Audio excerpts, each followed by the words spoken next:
And welcome to the Tuesday edition of the SportsCage. From downtown Regina, back here. Agribition last week. That was a heck of a ride. Thanks for everyone who came by and said hi. Lots to get to in the program today. It's for Saskatchewan Lotteries, the main fundraiser for sport, culture, and recreation in our province. We're going to hope that you participate on the Prairie Land Rentals text line, 936-6262. What are you thinking about out there today? It doesn't have to be sports. Yeah, it is a sports show, but for 3 hours and for the last almost 2 years, you know, it could be pop culture, it could be music, could be, I want to say politics, but it's not politics. 936-6262, Prairie Land Rentals, 600 Albert Street. You get to deal with the owner.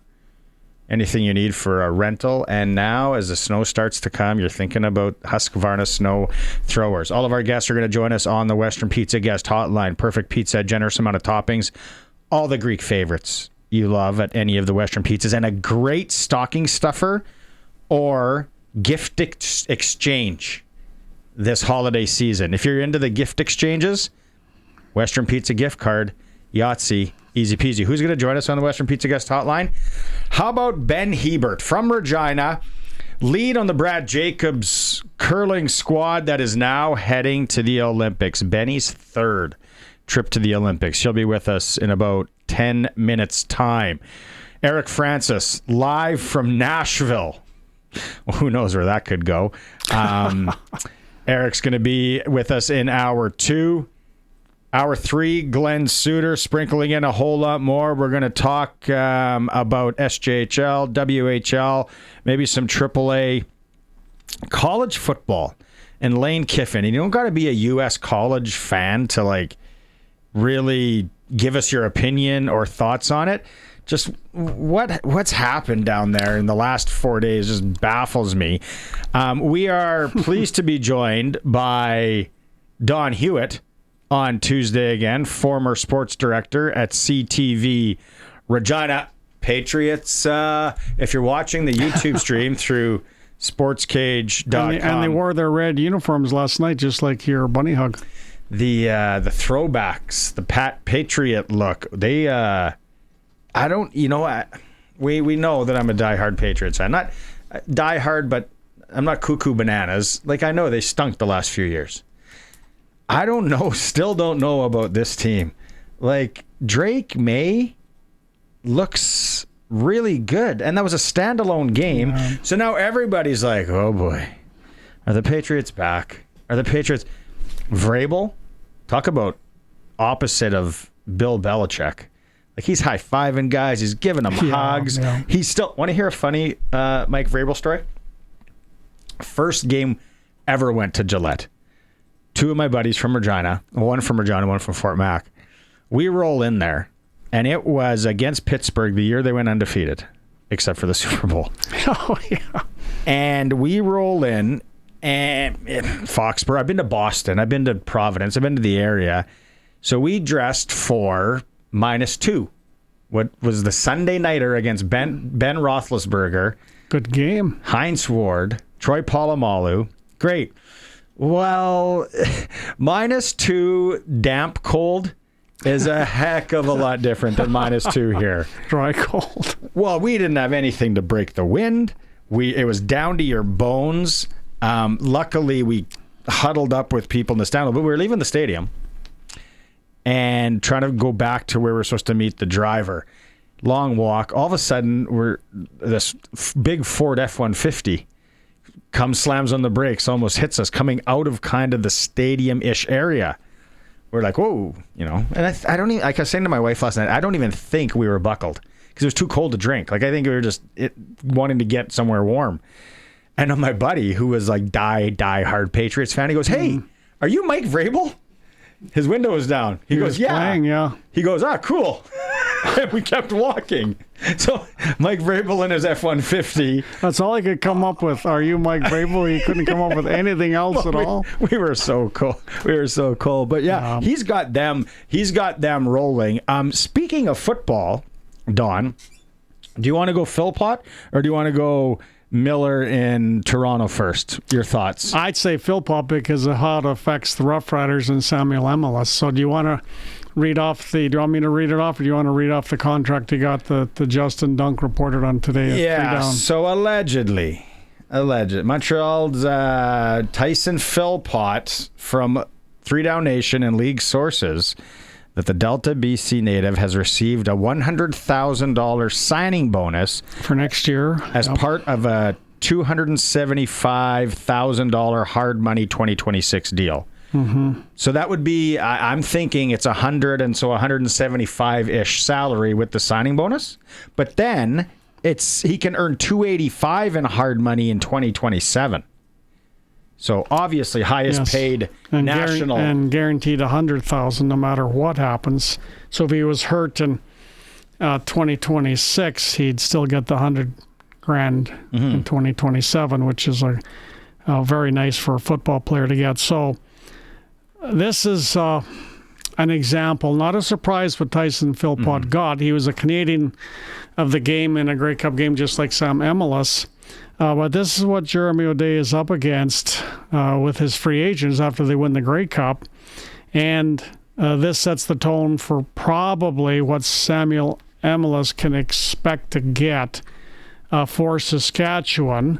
He can't go back to Montreal to his hometown, Sam Emelis, now, because I think that's done with without taking a Philpott. massive haircut. Right. If they've gone with Philpott, and that's it. So, but this is how Jeremy O'Day has to make some very difficult calls, because the salary cap in 2026 from 2025 goes up around $100,000. Peanuts. So it's pretty peanuts when you're trying to juggle 44 free agents like Jeremy and his football operations people are.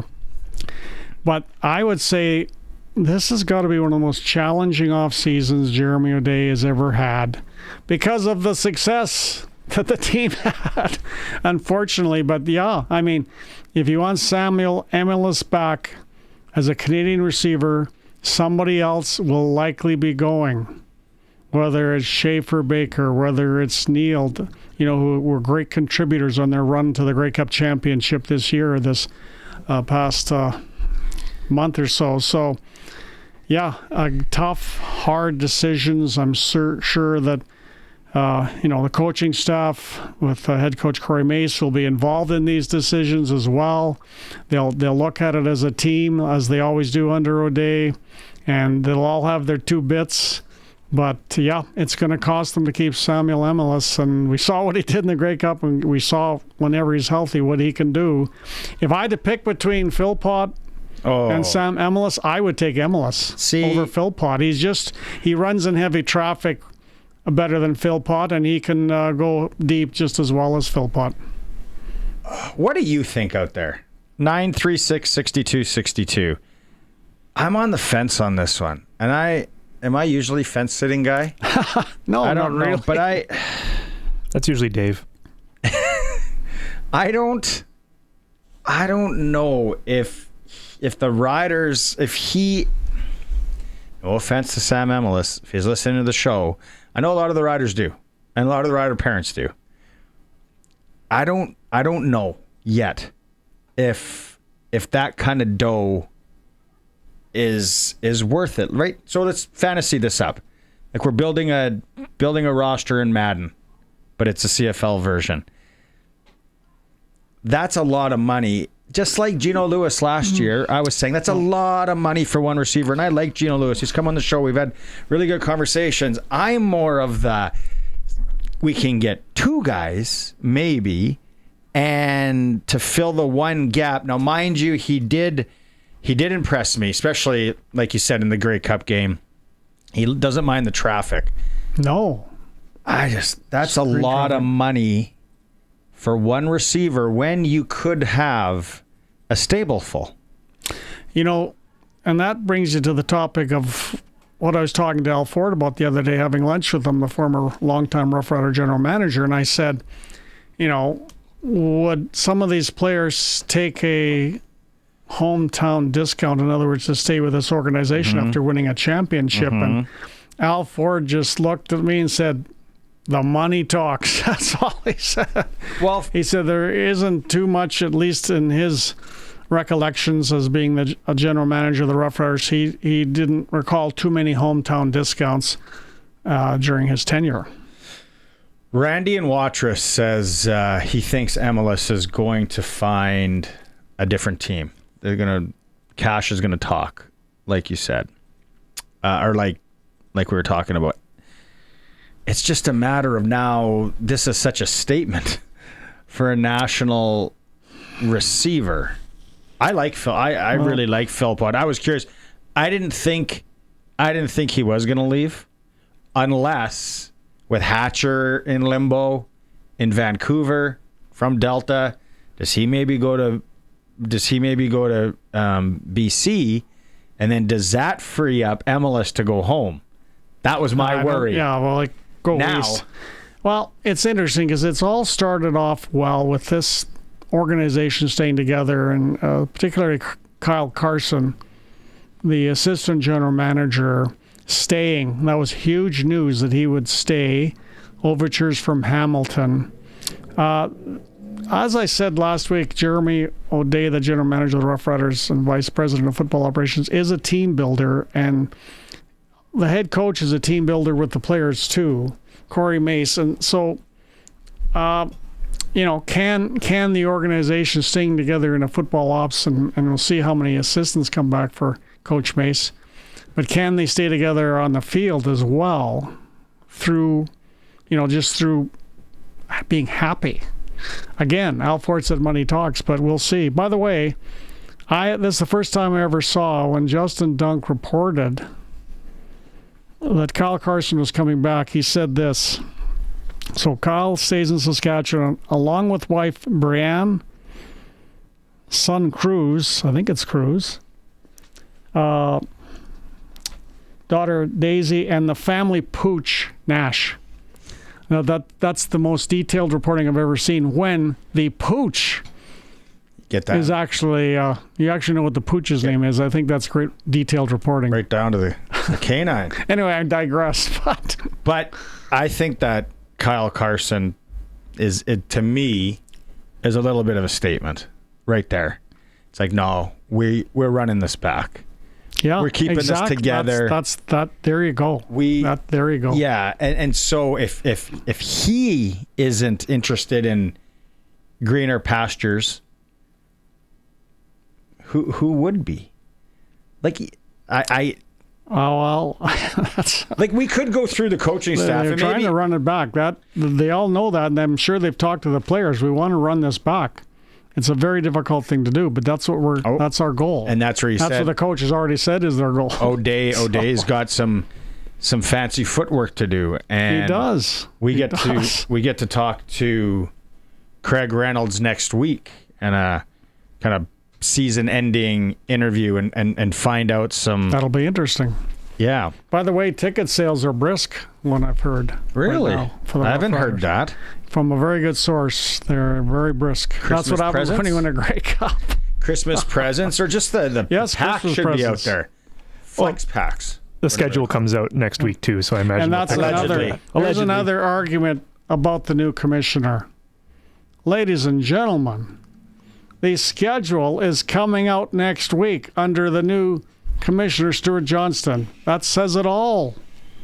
When was it last year? Was it February? At least. I think so. That's nuts. This is a mammoth improvement for people to make their plans. Like, remember when we were sitting here basically twiddling our thumbs going, okay, no schedule. And then December rolled by, and then January rolled by, and it's like, what? Is there a problem? Is there a major problem here? They have all their ducks in a row with the neutral site games. Well, that's the thing. They had the toughest schedule they've ever had with the two teams in the World Cup stadiums, and they still got it out early. January 16th, if our YouTube history is to believed, is when it came out last year. So say that January 16th. Say it wasn't February. It just felt like February. Still mid-January. It did. Yeah, no, because we wanted it late November. Then we want it. And then I remember around Christmas, we're like, how do you not have this out around Christmas so people can buy some tickets, buy some Christmas packs, gifts. Yeah. Like everybody in Saskatchewan, let's be honest, under their tree at home, everybody in Saskatchewan wants something green and white under the tree, or whatever it may be. $20 and bills. Tickets would be green. Yeah, green and white too. Like if there's not something green and white under my Christmas tree, I'll be very upset with direct family members. I was in the store. When was it? Last week and a half ago. Man, they got a lot of good stuff in there, and they know what they're doing. They're no dummies. They're bringing it in, and it's going out, and it's like, all right, come out with this. Come out with a new toque. You know what? As we say that today, everybody that texts in with a comment on something, we have a Rider toque. If you're watching the YouTube stream, I'm going to grab it at the break here, and then I'm going to show it. And then, Colson, you're going to have to pick someone from all the text messages. Not just if you just text in and say hi. Give us some substance. Give us something. Something substantial. What do you think? What do you think about the Sam Emilus? What do you think about... do you think any coaches are going to leave for the Riders? It could be NHL. What do you think about the Jets stinking right now? The Regina Pats came back. No wins. Prince Albert Raid. Anything sports-wise. Text in 936-6262. I'm going to grab the toque, and then I'm going to... and then you can show it. I'm going to show it. And then we got Ben Hebert coming up after the break. It is a Sports Cage. Streaming through our YouTube channel if you want to watch along at sportscage.com. Okay, if you're watching the stream, sportscage.com. Here's the Rider hat. I wasn't joking. The Rider, toque.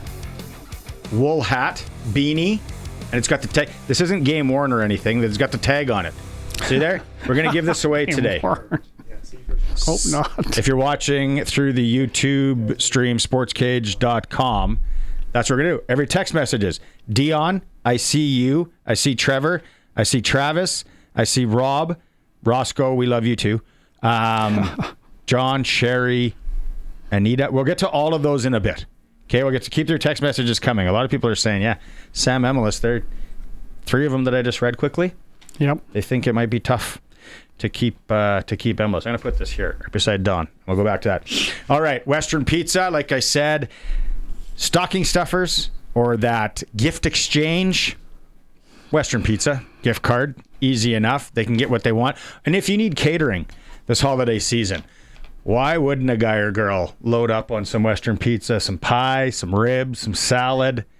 You'd be a hit if you take that to the staff potluck. Let's go to the Western Pizza guest hotline. Joining us, he's back in Calgary, and he's on his way to the Olympics. Congratulations, Ben Hebert. Okay, shoot it to me straight here. Keep in mind we're live on the radio. Okay, keep in mind we're live here. When did the party end? I actually was the first one. I pulled the pin at 4 a.m. I was like, that's it. I was feeling a little bit old, and I was feeling my age. But we had a great time. It just we didn't get off the ice till the game was over at 10. Kind of had a big ceremony. Did all the drug testing and the interviews as Team Canada. I think we went to the patch at about 11:45. It shut down at 1, and then we went to a little pub called the Lower Deck. Oh yeah, till 2, and then we actually just went back to our team room with a few family members and friends and pumped some tunes and had a few more nightcaps. And at 4 a.m. I'm like, boys, you know what? We got a big day tomorrow. And I went to bed at 4. Woke up at 9. Had to do a few interviews in the morning, and then me and Brad Jacobs got on the mimosas in the afternoon and got a good day buzz. So we had a great time. Not beer and clam. You went straight mimosas.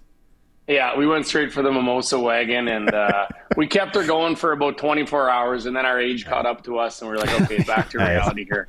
I thought someone would have twisted your arm to go to the Cino there if you're at the Lower Deck. Maybe it's just a hop, skip, and a jump over there because that thing rocks till late. How about the week, though? Like, just explain it kind of through your eyes. You've been through a lot of grinds, Briars, playdowns, Olympics, all that. Was last week grindy for you guys? Oh yeah, every trials is grindy. You never go through a trials super smooth. Like when I won with Kmart in 09, we lost the game early in the round robin. When I won with Cooey in 17, we lost the game early in the round robin. And that's just such a winner take all, no reward bonds. We always say like trials isn't necessarily a fun bond spiel. Like the Briar's fun. Briars we've been to that we've lost, you still have a good time. But the trials, I mean, if you're one of the favorites at the trials, it's so boom or bust. And to win, you get so many crazy experiences, things like life-changing things that happen to you, and lose. It's just like back to real life. Where at least at the Briar, there's some prize money, there's a bunch of points, there's other opportunities that come from getting to the Briar playoffs. Trials is just like all or nothing. If you're a lower ranked team and you're there for a good time, sure, but I've never had that experience. I've always had a decent team at the trials and a chance to win. So at the end of it, it's just like, let's decompress and twist off here a little bit and have a good time. But it was a grind of a week. But I mean, that's what we play for. Those cool opportunities that don't come around very often, and to be able to seize the moment like we did again, man, on top of the world. So when you're grinding, especially in your position, Brad, as a lead, who you were voted the best lead of all time in curling by a TSN poll, by the way. How much work do you do in the gym? I mean, obviously you're on the ice practicing a lot. You could talk about how much you do practice when we don't see you curling on TV, but how much gym work for this, the power of sweeping, do you do? How often are you in a gym? Well, in the summertime, a lot. But during the season here, the last 2 months, we've been playing so much, not near as much as I should be or would want to be. But I'm too old to be cranking weights every day in squats and then going to throw rocks and thinking my body's going to hold up for that. Like, no chance in hell. Mm-hmm. So for me, I'm kind of one of the other, work out hard in the off season to get in good shape. But once it comes time to curling, I'm mostly just on the ice, one thing. I mean, now we have 2 months off. We don't have not a lot of competition for the Olympics. I'll definitely be back in the gym here these next 9 weeks. And I mean, on a good week for me, 3-4 days a week is plenty. I'm not doing Olympic lifts and squats and that I used to do and blow my back out these days. I'm just trying to stay on the ice and not be full on Band-Aid. But right now the body feels great.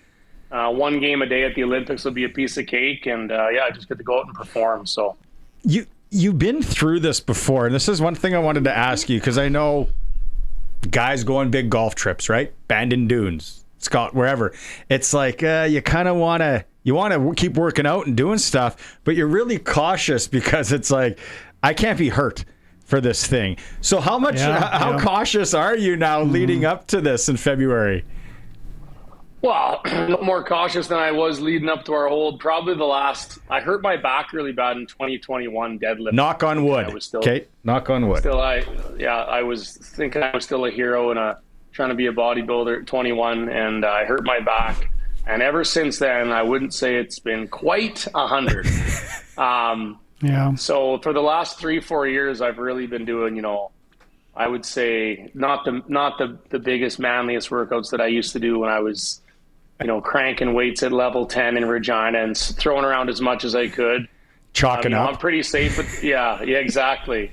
Yeah, I'm not doing that anymore. If that's what people think that I'm doing, that's incorrect. So, but it's, I mean, hey, get the body feeling good, feeling healthy, no injuries. I'm going into the Olympics with no injuries. So, whether I look cut like a diamond or a bag of milk, I won't have any injuries. I'll be feeling real good.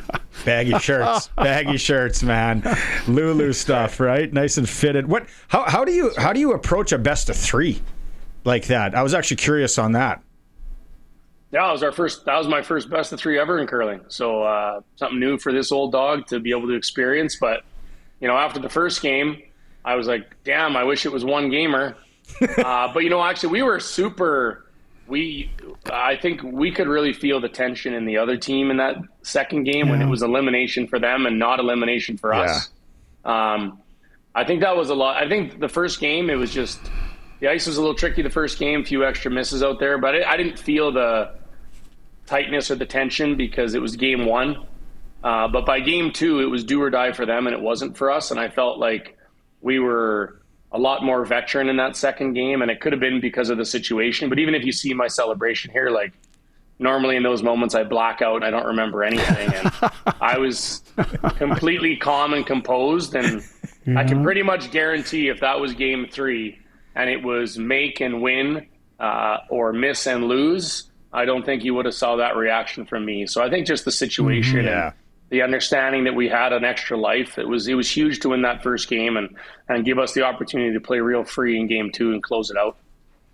Well, in Moose Jaw, when you're in Moose Jaw at the Worlds last year, Brad Jacobs said that you, Mark Kennedy, and Brett Gallant helped him enormously as a skip and in the mental game of curling. You don't usually hear the skip say that about the other 3 players on the team, but he did. He was adamant that you 3 were a huge part of his success now. Can you talk us through that and how that evolved? Well, I think it certainly goes both ways. He's really the reason why we're here today as well. So he can say all that nice stuff to BS, but we know we're here because of him. But I think just our experience, like Brett Gallant played with Brad Gushue for 10 years. Me and Mark Kennedy played with Kevin Martin, Kevin Cooey, 2 of the best strategic skips in the game. And, if you're a young player like I was at the time and you're not, taking down all the notes and taking it all in, being a sponge of those guys and learning along the way, to not have anything to give back to the younger teammates or players, that would be a real rookie move. And so I learned so much from those guys playing for, 15, 16 years with 2 of the greatest skips ever in Canada. And so when I got together with Brad, Brad brings a lot of things that I'm learning from him that I didn't learn from Kevin Martin or Kevin Cooey, right? And so he's teaching us some stuff, but there was a couple areas that he was picking our brain on that we'd learned from some of the best with Gushue and Martin and Cooey. And so we've kind of tried to trickle that down to him. And, we got a team full of knowledge. So it's pretty easy to say, okay, well, Brett, what was your experience here? Mark and Ben, you guys are the same. Brad's this. And then we kind of just take whatever path works best for the 4 of us, right? There's never only one way to do things, but we've all had such success in doing them different ways that we've tried to do things our own way, and it's worked out great for us. I didn't see the unit Griff shirtless at the trials. I don't know if that maybe etiquette wise he wasn't allowed to do there if he wasn't there. But how does it play out now for you to kind of obviously we got to get the family there, and it's going to be different for you because the kids are a little bit older. They're going to get it this time around, I would suspect. Yeah, well, no, my family. I went full on business trip to Halifax. Like I said, trials isn't a super fun trip for everybody. It's super stressful and.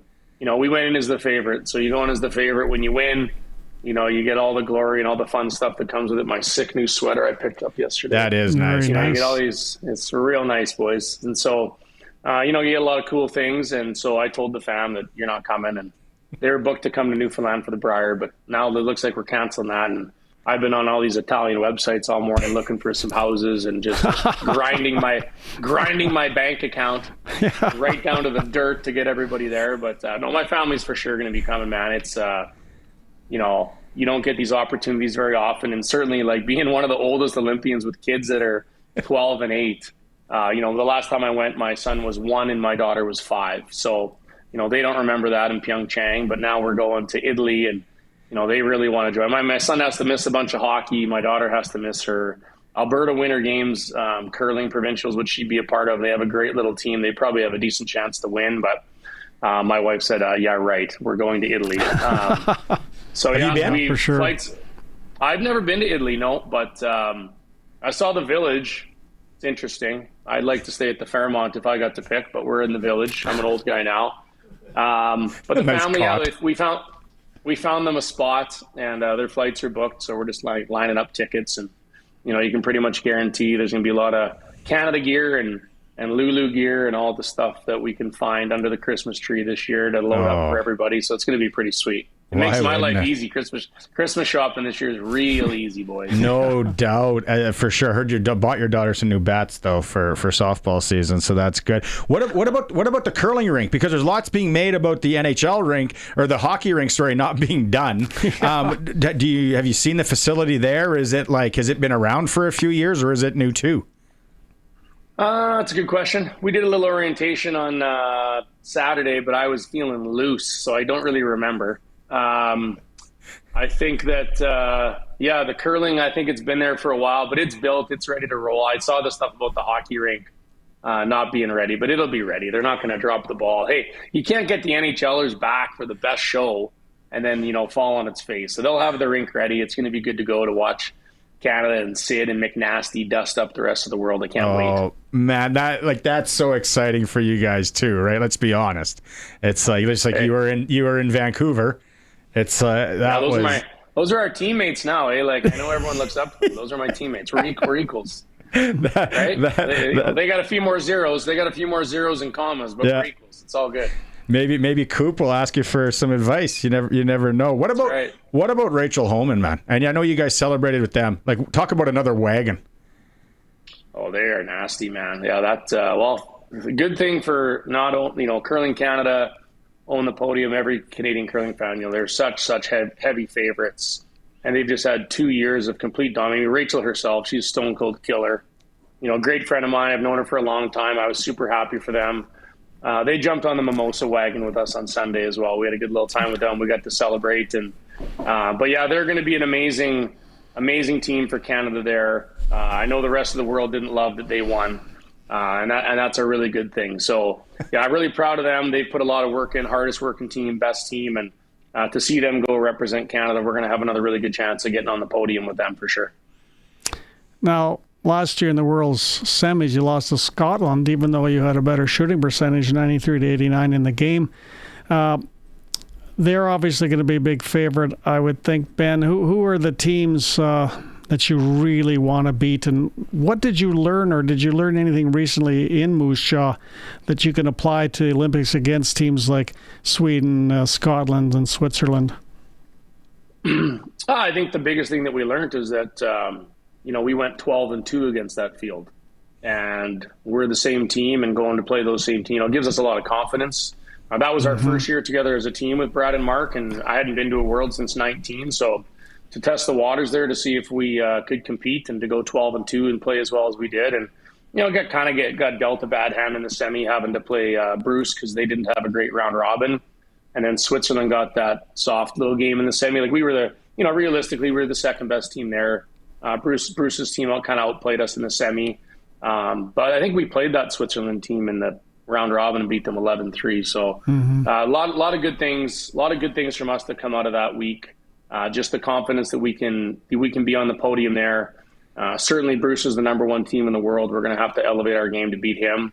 But don't kid yourself. We ain't far behind. And as much as a lot of the women's teams did not love Rachel winning, none of the men's teams love that we won either. So we're going to be bringing it. We're a confident team. We put a lot of hard work in. We got great pieces, youth, experience, tons of energy, tons of shots. We're going to go there and we're going to try to get a gold medal. And if we don't, we come home with any medal. But I'll tell you what, we ain't going there with any lack of effort and excitement and determination. So that's a good thing for our team and for the rest of the country. That's the way to do it right there. Roll, kick the door in when you show up, right? NOD style. Let's go. We're here. What kind of slacks did they give you? What did they give you underneath for that? That's a nice tarp, by the way. Yeah, this is real nice. What did we get? Yesterday we got just a nice black Lulu shirt, and we got this beauty sweater, and we got matching pants. They're like hammer pants. They're huge bell bottoms at the bottom. Mine are. I got to get mine taken in a bit, but they're sweet. So we don't get our full kit until we get over there, but we got to try on a bunch of the stuff. And February the 3rd, our flight leaves. We fly through Frankfurt and then we have a staging about 4 hours away from where the Olympic Village is. We're there for 5-6 days, a bunch of practice together, and then we wheel over the village on February the 9th, and I think our first game is the 11th. Any of the fellows from Regina booking flights or planning to kind of leech on somewhere? Leech. I don't know. Yeah, they are leeches. Yeah, I don't really know, actually. I'd have to talk. Maybe my buddy, I don't know if my buddy Rhett Hanowski or Quentin Stewart, maybe Davey Lowe. Dave's too cheap, but the rest of them might look at it. I don't know. I haven't, honestly, I've been home. I got home at 1 a.m. last night. You're my first interview I've done, so I got a bunch more, I'm sure, lined up, but appreciate you. I got to talk to I think my brother's maybe looking into it, my dad. it's so expensive to go just because it's such a small town, little village, that accommodations are tough and tickets are tough. So flights are really the only thing that are really easily accessible. So kind of going through that here the next few days to see who's all going to be watching on TV in the middle of the night, and then who's coming over to crush some chicken parm. Oh man, so much fun. Of course, appreciate you doing this. Super happy for you. It's gonna be an awesome watch for everybody in Regina. Yeah, no, I appreciate it. Thanks for the support, and you guys have a good holidays, and you'll see me on the tube in February. Right. Yeah, I'm gonna start a GoFundMe to get Dave over there. Maybe. Yeah. Appreciate you, Benny. Thanks, man. Okay, guys. See you later. Really is Regina's Ben Hebert on his way to the Olympics again. Curling superstar from Regina. I like because his kids are now a little bit older, man. Kids are kind of roughly around the same age as mine. And now they get to go see Dad curl in the Olympics. That's huge. Not going to be cheap, like he said. Yeah. I've never been. You've been to Italy? You've ever been there? Yes, I have been there. Whereabouts? Milan? I was Rome? in Rome, Venice, Florence. Very interesting country. Is it? Yeah, they'll love it. It's hope they can maybe, I don't know. Their schedule's so tight it'd be hard. And plus Brent Glatt's playing in mixed too. I don't know how that works. Oh, I didn't know that. But he's in mixed with his wife.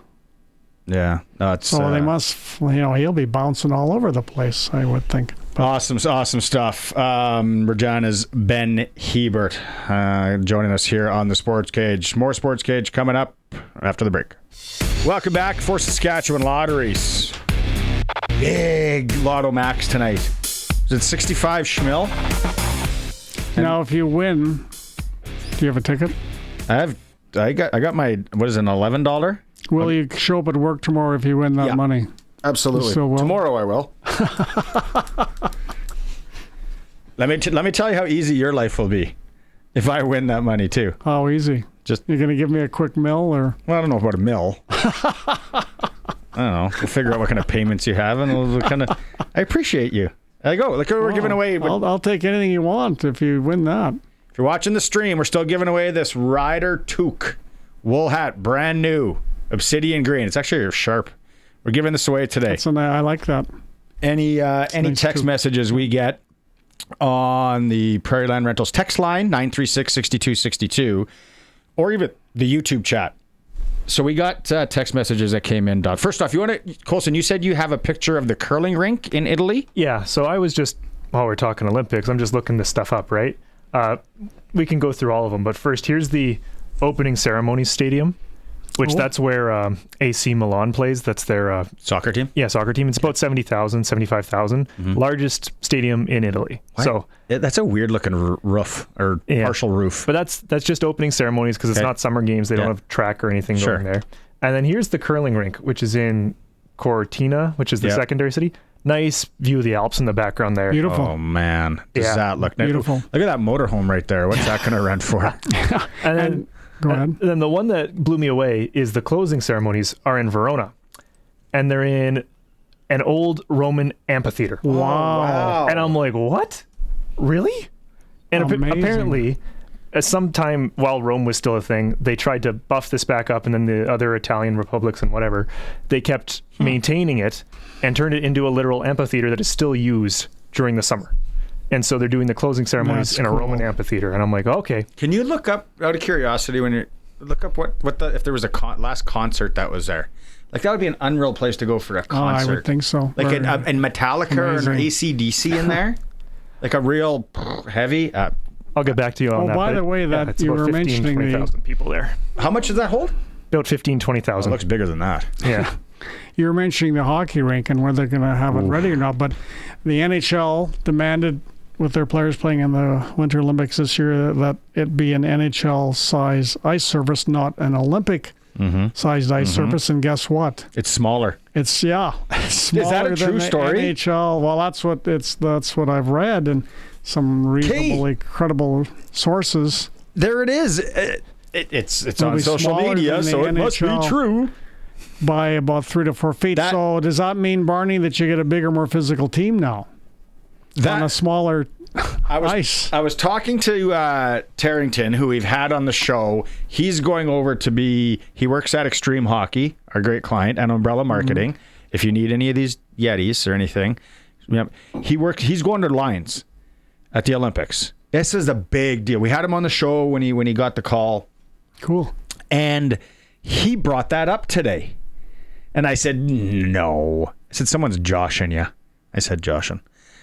And I said, there is no way that they could make it smaller.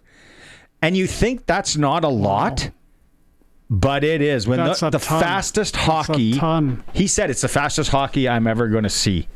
Yep. And for sure. So does Tom Wilson go on the team now?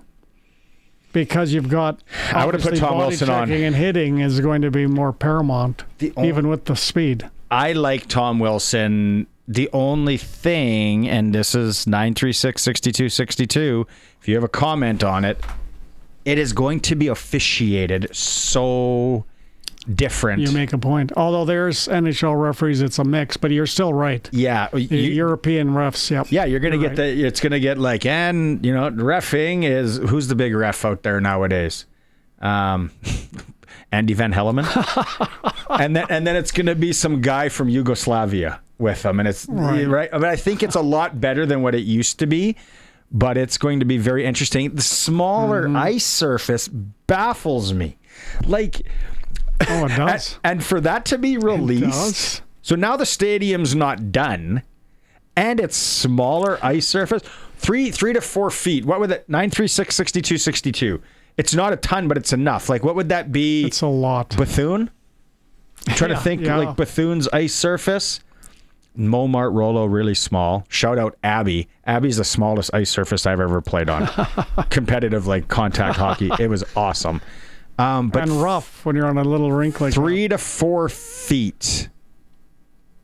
I wonder if that's length or width. I don't know, but they have to take that into consideration when they're picking the team. What do you think? Other tweets I was reading, I think that's length. Poor goalies. Because either then you got to put the net, you got to make the room behind the net still the same. So then now the blue line or your neutral zone's smaller, or else the blue line moves up. Yeah, I think probably the neutral zone is probably smaller. It would be my guess. I mean, talking about incompetence. The biggest hockey tournament we've seen since the last time the NHL was in the Olympics, and they screw up the ice surface size. It could be the same company that screwed up the waterline piping that was on Rochdale or on Louvain for about 10 years. They had that pipe, and it's been a couple of years since we've had that. Remember that? Did you ever go up in that area? It was they put it in. Remember, I believe it took about 2 years. They put it in, then they dug it all up, and they had to put it in again or something. It was sort of like the Calgary situation. Sure. With their water. Dion from Regina on the Prairie Land Rentals text line, going back to how much Philpott is going to get paid in hard money from the Montreal Alouettes, and then we talked about Sam Emilus. He says that's way too much for one receiver. Montreal made it rough for the Riders. As a lifelong Eskimo fan, he said, I hated paying Lawler and Lewis over $300K. Riders can't afford to keep Emilus, and everybody else, I'd hate to be O'Day. Just like Montreal paying O-lineman Lesage that huge money. So I'm in agreement with the Dion. I just you pay one guy that, or you bring back two, maybe. I don't know. Maybe there's some creative workaround that we don't know about. Well, I guess that's the question. Would the Saskatchewan Roughriders have won the Grey Cup without Sam Emilus? I mean, I'm just going out there with that question. I think so. And my answer would be, you think so? I think so. I think they still win. Trevor Harris was dialed. We had a lot of good receivers. Trevor says, I'm not sure any team is looking for a number one Canadian receiver. Maybe Edmonton, BC has McInnes. Stamps have the other Philpott. Bombers got Demski, Argos, and Ticats got a number of really good Canadian receivers. Ottawa possibly, but they also got Gino. There you go. So not a lot of big money to throw around for receivers, even as good as MLSN. I think the Riders will give him the most money. Trevor and Regina. Well, my prediction is I think the Riders, Jeremy O'Day, will figure out a way to sign Samuel Emilus. That's my prediction. How he's going to go about it, I don't know. I think he'll end up being on this football team again. That's just my prediction. Travis is taking a bit of a dig at you here again. Oh, that's he's okay. Like, he's like, I'm not sure releasing the schedule early in 2025 is going to balance out the negative thoughts about rule changes in 2027. So Travis is one of the guys. The 26 schedule. Yeah, okay. Travis doesn't like the rule changes. He's mentioned that before. Captain Harvey Ryder renews our season tickets every year for us at Christmas. So there's that's nice. Quickly here, Celebrini and Bedard, 2 and 3 NHL points. Marvin. That's exactly right. That's something to talk about with Francis Eric. With. They're 2 and 3. Celebrini is the second highest scorer in the NHL, Bedard third. They're both ahead, not by much, maybe a point or so. They're both ahead of, the big star, Connor McDavid in Edmonton. They're both ahead of him. How do you keep him off the Olympic team? Brandon says, really hope Harris comes back at least one more year. He's coming back, Brandon. We got him. Just lock that in. Buy the jersey. And Dean in Regina says, I've been to that amphitheater in Verona. It's pretty cool. Riders need to do everything to keep Emilus. He's as good as any receiver in the CFL, Canadian or American. I thought he was going to say Riders need to try and play there. Yeah. Let's go. Verona road trip. Now there's a road trip. It's the Sports Cage, streaming through our YouTube channel at sportscage.com. Alouettes signed Canadian receiver Tyson Philpott. It's a 2-year deal. He had 61 catches for 804 yards last season. Says to be around $275,000 in hard money from 3 Down Nation. Western Hockey League tonight, Saskatchewan team, Swift Currents in Wenatchee, 8 p.m.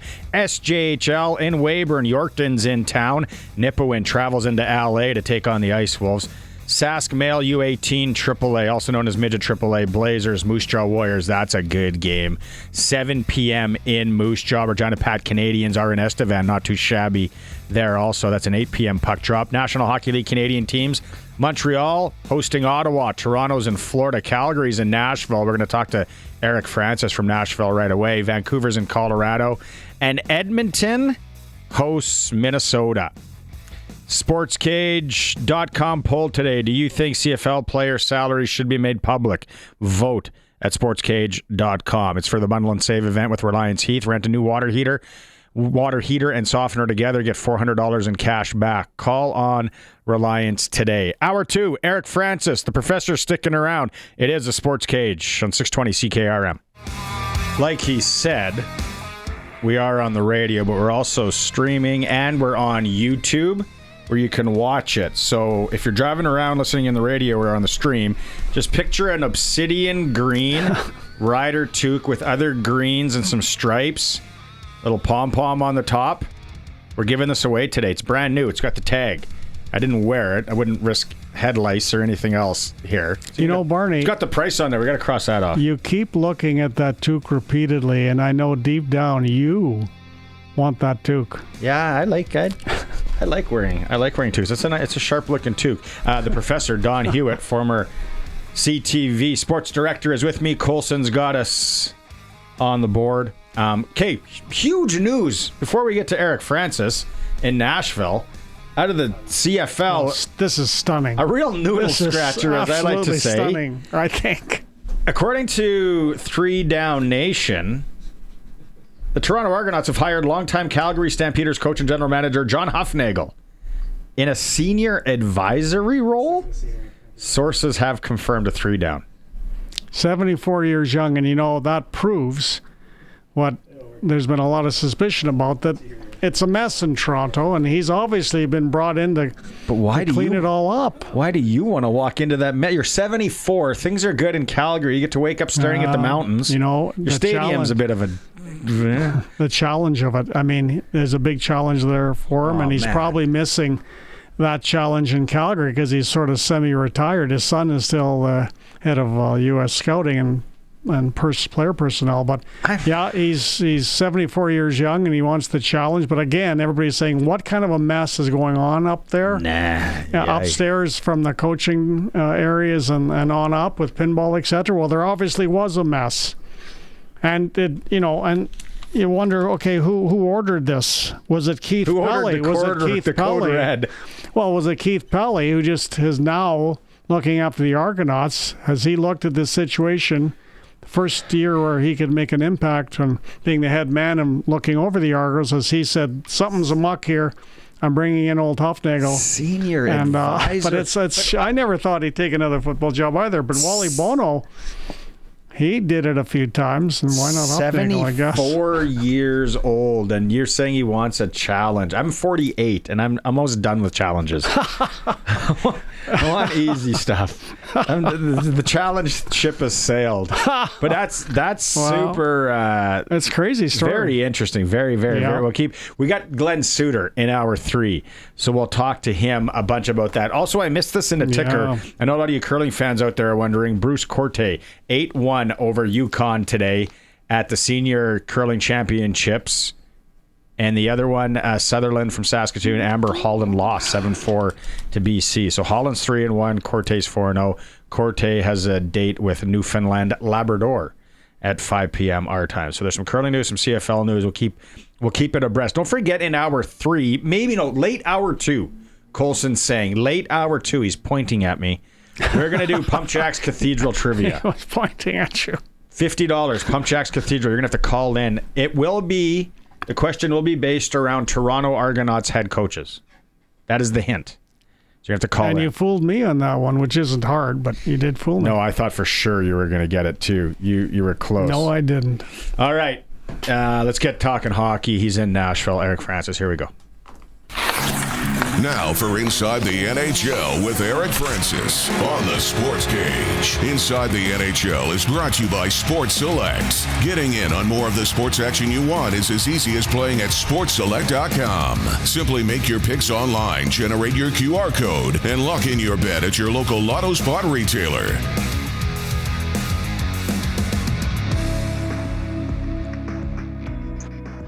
Eric, do you ever cross paths with John Huffnagel in Calgary? Yeah, I see Huff at all sorts of functions. He's still a man in the community, doing what he does, and yeah, I see Huff all the time. I wonder why would a guy want to leave Calgary and what he's got there for. And I know you're not the CFL insider. That's a weird one. Go to be a special advisor in Toronto. Well, special advisors got to be the easiest gig in the world, right? You're not accountable really for anything. It's like hockey operations. The guy I always just say to Brian Burke, you got the cushiest job in sport as the director of hockey operations. You could fire 3 coaches and probably 2 general managers before everybody traced this mess back to you. And I'd say the same sort of thing about special advisors. They're completely off the hook. It's a retainer. And you basically, like, Jerome McGinley is a special advisor to the Flames. You know, does he have to answer for anything ever? No. Yeah. He just has to answer Craig Conroy's call. That's it. Now, is this to do you think, with how the Argos handled Chad Kelly and that situation there? You know, is there anything to do with it? I have no idea. Like, the CFL is not my thing anymore, but I did cover the Stamps for 25 years, and so I dealt with Huff a lot. And, look, the situation in Calgary right now is not, how shall I say it, not as stable as it once was. The Calgary Stampeders used to be one of the model franchises, and things have changed a lot there. The attendance is bad. The team is not great. I have a feeling that maybe he just wanted something a little different after all those years of running that thing. Man, what a game you get to see tonight. The 8-13 Predators against the 9-14 Calgary Flames. Yeah, what do you make of that one? Well, I figure I'll get a pretty good head start on Tootsies, because this game, no, it's, it's the toilet bowl, the McKenna game, whatever you want to call it. The Flames are playing better of late. I think they've got points in like 7 of their last 9. They're still the second last place team in the league, so there's still a massive hole they've dug. But, look, I always love covering games here. I have to say, it's colder today here in Nashville than it is in Calgary. I didn't even know that was possible. Wow. It is freezing here, and but it just means you got to get inside as quick as possible when you're on Broadway Avenue there. Now, what did Barry Trotz do wrong as the Nashville general manager? When he went there as the GM, I thought, there's a guy that's going to be a great pick.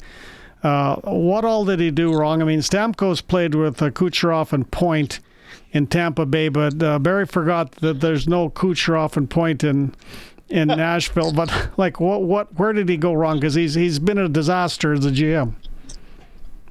Yeah, it hasn't gone that well, and he kind of read the riot act to them the other day, and the game they got scored on in the first minute, so I'm not sure the message got through to the players. There actually is talk that if they lose tonight, that Andrew Burnett, this might be his last game as coach here in Nashville. We chatted with him this morning, and look, it's not good. You know, they've had a lot of injuries, but this was not supposed to be a rebuilding time. When they signed Stamkos, this was just kind of supposed to be a retooling of sorts. Yeah, and it's gone to hell really in a lot of different ways. Yossi's coming back tonight. That's a big one for them. You know, it's just nowhere near the team that it used to be. And this is nothing place to play, not just because the team was really good and one of the best blue lines in the league, but because every team that came in here would play the game pretty banged up from the night before. And yeah, and now I don't think any NHLers drink when they come here, so it's not a problem. And, you know, I looked down their roster, and Roman Josi, okay, know that name. Philip Forsberg, we know that name. Eric Halla, well, okay, I guess we know that name. Nicholas Hague, who was in Vegas, had a good run.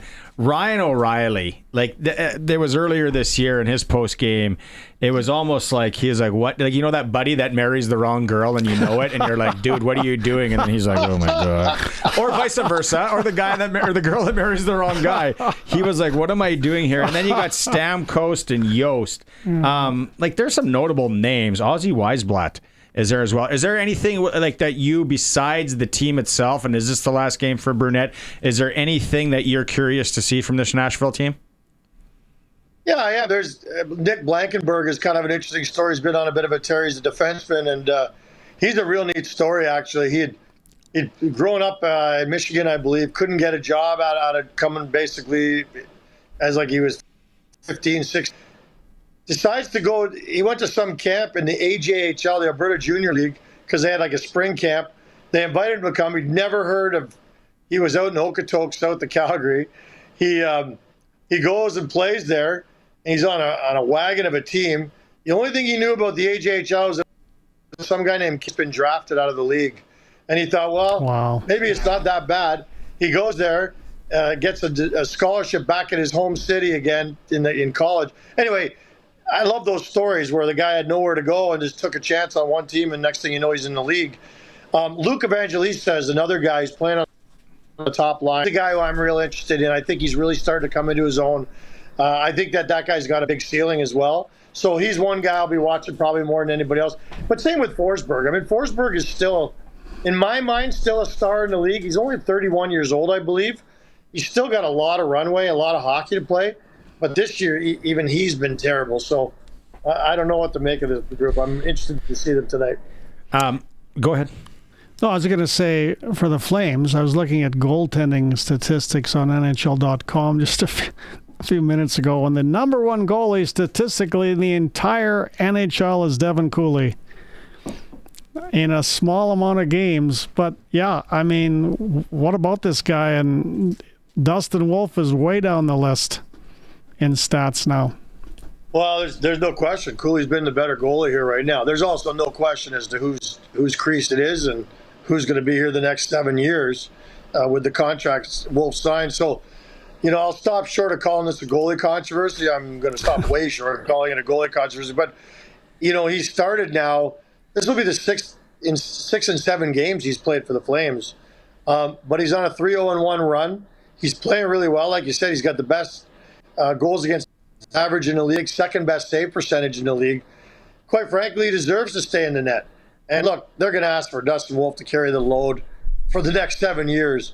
If you got a spell here where the backup's like red hot, maybe the hottest goalie in the league, you might want to just take a roll and keep letting them roll out. So that's what they're doing. But every time they announce them, I'm still surprised. And that was the first question I asked the coach today. Like, what's your mindset? And he just said, look, it's important to show these guys if they can contribute to a team winning that you reward them. Otherwise, where are the carrots out there? So he's being given another carrot tonight, and he's earned it. Carter Hart making his debut tonight in Las Vegas. A lot being made about that. Your thoughts? Fascinating. Today's the first, December. He couldn't play till December. He signed that contract, 2 years times $2 million each. I think it's a big chance that Vegas is taken, but Vegas goes like nobody else in the league, and so I'm not surprised they're giving him a chance. They're a little bit insulated from all the noise surrounding a player like Carter Hart. It's still a sensitive topic. The Golden Knights say, you know what, we take all this very seriously, and he's going to be doing his work in the community to show that he's a good person and a good citizen, and he's moving forward. But I'll be fascinated to see if you can miss 2 years in the National Hockey League and just jump right in. I know you're playing on one of the best teams against one of the best defensive teams too, but I think he was 1-2 playing in Henderson he didn't exactly light it on fire. So yeah, I think it'll be the most fascinating story in the NHL tonight. I'll be watching that one close as ever. Yeah, he's over 3 goals against in his 3 games with Henderson and 8.39 save percentage. I was watching. Yeah, it didn't look. But he'll get better. I mean, you'd think he's going to get better. He's just very, very rusty. Well, but like Eric says, 2 years away from NHL is a lot different than 2 years away from playing senior hockey, right? And the guy can pick it up and go sign again in Lacombe. A little bit, yeah. It's... But you knew he was going to Vegas all along. I don't know why. Just knowing Kelly McCrimmon, when Carter Hart and, what happened in the court case and whatnot became available, I don't know why. Just in what Kelly McCrimmon has done in the past, I just said, he's going to end up in Vegas. Just watch. I mean, I don't know. I can't even explain it. I just knew that's where he's going to go. Yeah, the early reports were that they were very interested too. So, look, I do think it's a bit of I don't want to say an outpost, but it is far from the Canadian noise, right? There's no way you can assign him in a Canadian city. There's just no way. I will tell you something. I had a very interesting conversation with some people at Hockey Canada. Obviously, Canada's still looking for a goalie, right? We don't have a goalie for this little tournament coming up here. Wow. If the tournament even happens, you know where I'm going with this. What happens if Carter Hart sets the world on fire and is the hottest goalie in the league? It's such a long shot, but there's just no way Hockey Canada would ever could ever consider bringing Carter Hart to the Olympics. I know the national team for the Olympics is different than juniors, but come on, with all that, guys, there's no way that could ever happen. He could run 7 straight shutouts, and it's just the Hockey Canada will be like, oh, look away, nothing happening over here. What are you? The rink not being ready is fascinating. I just think it, and then today it comes out. Apparently, it's smaller than the NHL rink. Yeah, 3 or 4 feet. It's just unbelievable that this could happen, and the NHL, nobody has a tape measure over there in Italy. Look, what's fascinating is that here we are, right? A month out from naming the teams, and less than 2 months out of the tournament, and the building's not even close to being done. So, I'm fascinated to see, because there's no plan B. That's the most amazing thing. If there's no rink and they can't play, and look, I think we all think they're going to figure it out. But if they don't, there's just no tournament. So yet another impediment between Connor McDavid playing international hockey against best on best. So let's hope that even though the rink's the wrong size, that at least it's playable. The whole thing about the Associated Press article and the no plan B, I bet you that changed within hours to be like, already. Some people stepped in and said, all right, you're finishing this thing, and if not, what are we going to do? Because I hear Turin's 2 hours down the road, so not a lot, but then there's a lot of people that have planned to be in Milan or around there. So Is Turin the backup plan? I don't know. And then the other thing, I was talking to an ice guy, Eric, because then I'm just like, they're playing the women and the men there, and don't know what. So I talked to Dave Singer yesterday, and he's done ice around the world. Great, he works out of Moose Jaw now, and he said if the plant is new and good, and the facility is properly insulated or whatever, he goes, it's not a problem. They played 3 NHL games a day on the bubble in Edmonton, so he's like, you can do it. He goes, but you got to test. You want to test this stuff before it's like open up the doors and here we go. No kidding. It's like it's going to be interesting. I'm sure you're going to ask everybody that you come across in the next little bit here about it. Oh yeah, and you think insurance wise, I mean, there's a lot of money going to be playing on that ice rink. Potentially if that tournament goes off. Oh, great point. And if some guy gets hurt because the ice is considered to be too soft or too hard or just not playable, the NHL would step in at some point, because I've covered enough of those outdoor games where they're just like, look, I know there's a lot of money right on this, or the whole hockey world is waiting to see this outdoor game, but I've covered a couple games. I know one in Edmonton where I think they postponed it a day or at least 4 or 5 hours so that it could get colder or warmer. It's just amazing. And safety is paramount, and especially with these sort of talents on the ice, you can't compromise that. Well, the insurance companies, you have a smaller ice surface, therefore it's going to be more physical, more hitting, more crashing into each other, crashing into the boards. Or the insurance company is going to look at this smaller rink and say, you got to pay more premiums. You know what I mean? That's never been my dealing with it. They're always really generous and say, no, pay us less. We think you're paying too much right now. So I hear what you're saying. Look, and then the debate will now start to change as everybody starts to pick their teams on right. bar stool napkins, and everyone will be like, well, if it's a smaller rink and it's more physical, you need Tom Wilson, don't you? No. Other people say, no, you need speedier guys to get away from those hits. Anyway, it'll be fascinating. It sounds like you need to get on. You need to get on a plane and go to London. Talk to somebody at Lloyd's of London about the insurance aspect of it. Just giving you ideas, buddy. I know you're grinding. Thanks, buddy. I grinding. Appreciate that. Last thing, we had someone text in, and it's hard to believe that Celebrini and Bedard are 2 and 3 in NHL points still. Amazing. Yeah. It's ahead of McDavid. Yeah, David behind McKinnon. It's just amazing. Look, it's all first picks overall. It's a fascinating time to be a sports fan. And the other night Bedard has 4 points. Celebrini answers with 3. On an almost nightly basis, they're responding. It's tit for tat. It's amazing how one won't let the other one outdo them. And look, I can tell you, just again from talking to people at Hockey Canada and stuff, Celebrini certainly has the inside edge ahead of Bedard. But I think Bedard hears these things too and knows these things. And every time Celebrini does something, Bedard counters. And so I can't see bringing both guys. I really can't, guys. But then other people will say, well, I can't see how you can't bring them both. But I love the quote from Bill Guerin the other day. He was saying, this isn't we're not picking a beer league team. This is not based on what have you done for me lately. This is based on a body of work and throughout someone's career, or certainly over the last 2 or 3 years. So you're not picking a team just because a guy's been red hot the last 8 weeks. You're picking a guy because he's proven to you over time that you can trust him.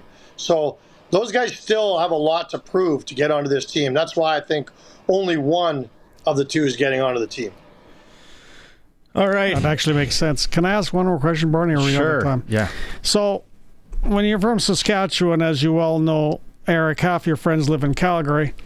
Half your kids live in Calgary, blah, blah, blah. So I hear lots from Flame fans who are cheering for the Flames blatantly to lose because they want Gavin McKenna. But here's a problem now, and I agree with that.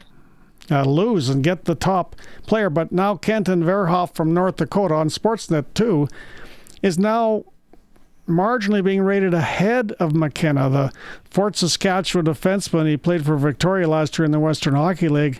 He's sensational. He's like 6'4", 200 pounds at his draft age.